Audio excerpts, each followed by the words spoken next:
झारखंड का धार्मिक शहर देवघर और इसी देवघर में महादेव बैद्यनाथ ज्योतिर्लिंग के रूप में विराजमान है। भगवान शिव के 12 ज्योतिर्लिंग में बाबा बैद्यनाथ खास महत्व रखते हैं और ये जगह एक ऐसी सिद्ध पीठ है जहां पर मांगी गई मनोकामना कभी खाली नहीं जाती है। बाबा के दरबार में जो भी भक्त सच्चे मन से प्रार्थना करता है उसकी सभी इच्छाएं पूरी होती है। देवघर में ज्योतिर्लिंग के साथ ही ये जगह मां सती के 51 शक्तिपीठों में से एक है। ऐसा कहा जाता है कि इस जगह पर सती का दिल गिरा था, इस वजह से इसे हृदय पीठ भी कहा जाता है। यहाँ पर मां सती को जय दुर्गा के रूप में पूजा जाता है। ये जगह ज्योतिर्लिंग और शक्तिपीठ का अनूठा संगम है। पूरे देश में ये एक ऐसी जगह है जहां शिव और शक्ति एक साथ मौजूद हैं। झारखंड के देवघर में बैद्यनाथ ज्योतिर्लिंग की स्थापना कैसे हुई, इसके पीछे बहुत ही इंटरेस्टिंग कहानी है जिसके बारे में शिव पुराण में जिक्र मिलता है। बैद्यनाथ ज्योतिर्लिंग का इतिहास लंकापति रावण से जुड़ा है। पौराणिक कथा के अनुसार रावण भगवान शिव का परम भक्त था। शिव तांडव स्तोत्र भी रावण की रचना थी। रावण ने हिमालय पर्वत पर जाकर भगवान शिव को खुश करने के लिए घोर तपस्या की, लेकिन भगवान शिव ने उसे दर्शन नहीं दिए। तब रावण ने अपने सिर काट कर शिवलिंग पर चढ़ाना शुरू कर दिया।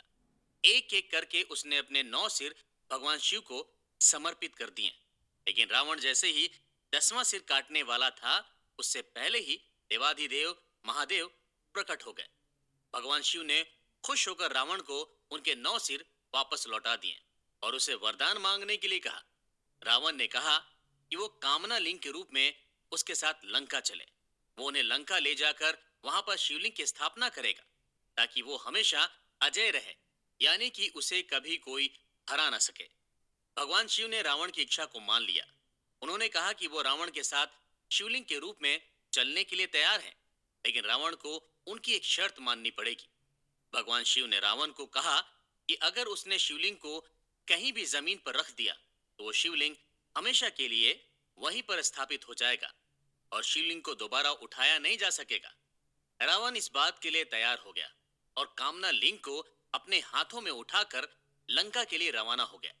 लेकिन इधर देवताओं में इस बात को लेकर हाहाकार मच गया कि भगवान शिव कैलाश पर्वत छोड़कर जा रहे हैं। उधर रावण शिवलिंग को हाथ में उठाए लगातार आगे बढ़ रहा था। ऐसा कहा जाता है कि अचानक रास्ते में उसे लघु शंका आई, लेकिन वो शिवलिंग को जमीन पर नहीं रख सकता था। तभी उसने सामने से एक ग्वाले को आते देखा जिसका नाम बैजू था।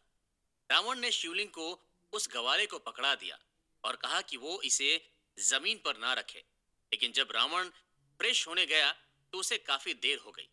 बैजू ग्वाला इतनी देर तक अपने हाथ में शिवलिंग को पकड़े खड़ा नहीं रह सका और उसने शिवलिंग को जमीन पर रख दिया। ग्वाले ने जैसे ही शिवलिंग को जमीन पर रखा वो वहीं पर स्थापित हो गया। जब रावण वापस लौटा तो उसने उस शिवलिंग को उठाने की बहुत कोशिश की, लेकिन वो शिवलिंग को उठा नहीं पाया। थक हार कर रावण वहां से शिवलिंग को यूं ही छोड़कर चला गया। उसके बाद भगवान विष्णु और ब्रह्मा जी समेत सभी देवी देवताओं ने उस शिवलिंग की पूजा की और उसकी स्थापना की। जिस जगह पर यह शिवलिंग स्थापित हुआ था वो जगह देवघर थी। बैजू नाम के ग्वाले ने इसे जमीन पर स्थापित किया था, इसीलिए इसे बैद्यनाथ ज्योतिर्लिंग के रूप में पहचान मिली। रावण कामना लिंग के रूप में शिवलिंग को श्रीलंका ले जा रहा था, इसीलिए इसे कामना लिंग के रूप में भी जाना जाता है। त्रेता युग से लेकर आज तक बैद्यनाथ ज्योतिर्लिंग भक्तों के लिए बहुत ही खास है। खासकर सावन के महीने में बाबा बैद्यनाथ धाम में तीर्थयात्रियों की खासी भीड़ रहती है। इस दौरान हजारों लाखों श्रद्धालु सुल्तानगंज से पवित्र गंगा जल लेकर करीब 100 किलोमीटर तक पैदल ही बाबा बैजनाथ धाम पहुंचते हैं और वहां जाकर जल चढ़ाते हैं।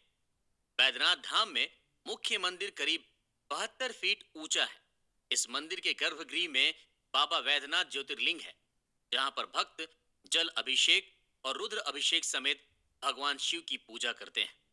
मुख्य मंदिर के पास ही मां पार्वती का मंदिर है। मां पार्वती और बैद्यनाथ ज्योतिर्लिंग के शिखर को कलावा से बांधकर रखा गया है, जिसे शिव और शक्ति का गठजोड़ यानी गठबंधन कहा जाता है। ये ट्रेडिशन यहाँ पर सालों से चला आ रहा है। ऐसी मान्यता है कि नया शादीशुदा जोड़ा अगर यहाँ पर कलावा बांधता है तो उनका रिश्ता शिव और शक्ति की तरह मजबूत बना रहता है।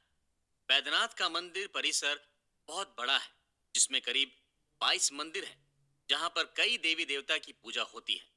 बाबा बैद्यनाथ धाम के दरवाजे सुबह 4 बजे अपने भक्तों के लिए खुल जाते हैं।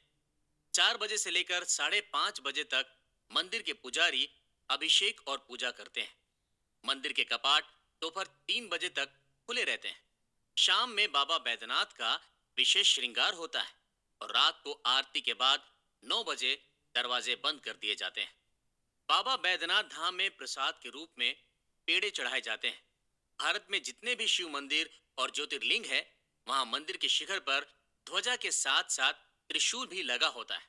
लेकिन बैद्यनाथ ज्योतिर्लिंग ही इकलौती ऐसी जगह है जहां पर मंदिर के शिखर पर त्रिशूल नहीं बल्कि पंचशूल लगा हुआ है। ये पंचशूल बैद्यनाथ धाम का सुरक्षा कवच भी है। इस पंचशूल को पंच तत्व धरती, जल, आकाश, हवा और अग्नि का रूप माना जाता है। ऐसा माना जाता है कि इस पंचशूल की वजह से ये मंदिर हजारों सालों से सुरक्षित है। हर साल शिवरात्रि के 2 दिन पहले पंचशूल को शिखर से उतारा जाता है और भक्तों के दर्शन के लिए रखा जाता है। पंचशूल के दर्शन करने के लिए हजारों लोगों की भीड़ उमड़ती है। महाशिवरात्रि के दिन पूजा के बाद पंचशूल को फिर से शिखर पर लगा दिया जाता है। इसे लगाने और उतारने का अधिकार पीढ़ी दर पीढ़ी एक ही परिवार, स्थानीय परिवार को है।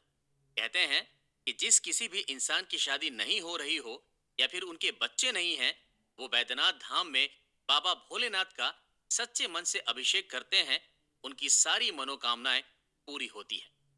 बैद्यनाथ ज्योतिर्लिंग की कहानी लंकापति रावण से जुड़ी थी। अब हम आपको भीमा शंकर ज्योतिर्लिंग की यात्रा पर ले चलते हैं, जिसकी कहानी रावण के भाई कुंभकर्ण के बेटे से जुड़ी है। कौन था कुंभकर्ण का बेटा और क्या है भीमा शंकर मंदिर की हिस्ट्री, जानने के लिए चलते हैं अपने अगले एपिसोड पर।